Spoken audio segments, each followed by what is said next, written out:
if there is anything that is in short supply in our day and age, as we look around ourselves today, it is truth. Now, by truth, I don't necessarily mean only facts. But you see, when we're constantly calling facts into question, and we're saying that there are alternate ways of believing simply because we want to accept what's there, then we are not living in truth. When we want to interpret facts in such a way as to make ourselves feel comfortable and make ourselves look good, rather than measuring ourselves against the ultimate standard of good, which is the way of God, well, then we're not living in the truth. That's a hard thing for us to hear. Because, you see, we can get very confused when suddenly there are many different ways of looking at things. Actually, our church is one of those places where it is perfectly okay to disagree.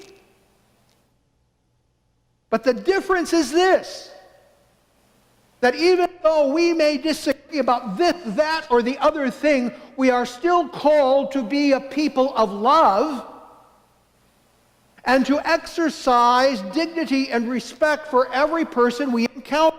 We are called to eat at this same table, even though we may argue about what is right or wrong on any given topic.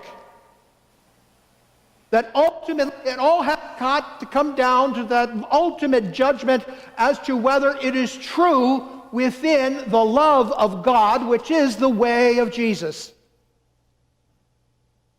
How often, when we are engaged in one of those arguments, do we ask that question, is this the way of God?